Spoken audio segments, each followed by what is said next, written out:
that as we're discussing about the London Web 2012, is how do we unite and get many people's voices heard where many voices are not heard.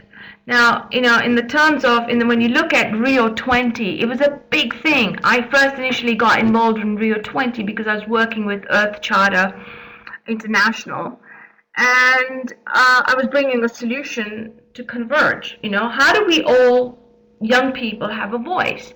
Most of the people in developing countries do not even have internet connectivity, let alone we're not even, half of them are starving. Okay, there's poverty, but let's not make a mistake that young people or with youth and women in developing countries are uneducated. No, that's the myth. They are educated, they have the power.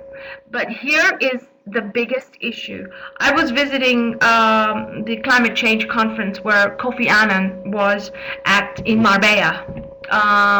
This happened last year, and there's one thing he said. He says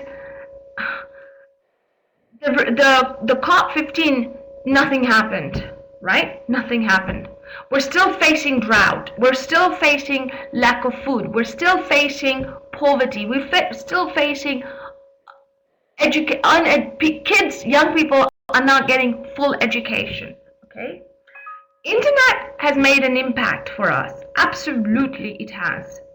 But there's still the digital divide aspect. I mean, my advocacy is end-user protected tools because I work with young people all over the world to give them an access point where they can share, communicate, and I empower them to create a collaborative win-win so that these young people in the developing countries are getting a voice. Now, when you look at Rio 20, it's actually another big celebrity event that's happening. Everyone's gathering, everyone's basically going to be talking about sustainability. They're going to be tackling green energy, everything green environment, and poverty and education. Now, one other thing that I'm fighting, the biggest fight, is security over the internet.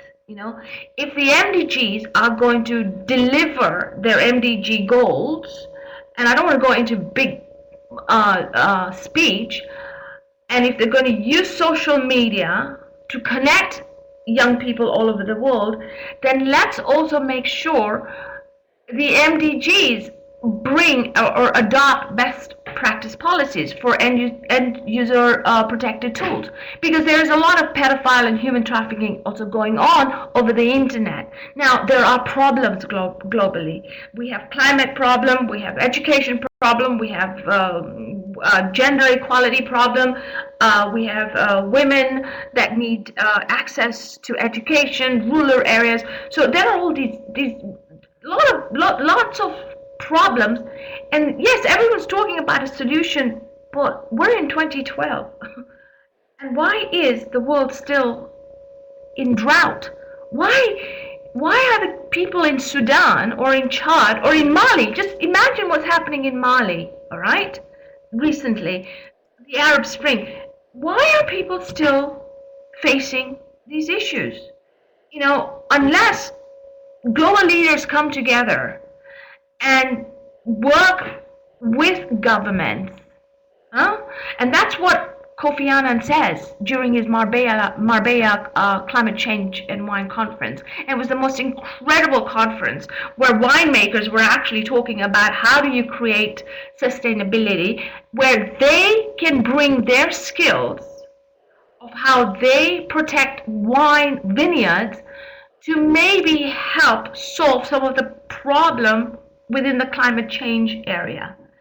And there was one thing that Kofi Annan said is we must have private sectors working together with the governments and with the NGOs. Now, unless the NGOs all work with the private sectors, where maybe there have been things already tested, then I have a feeling we might see a solution.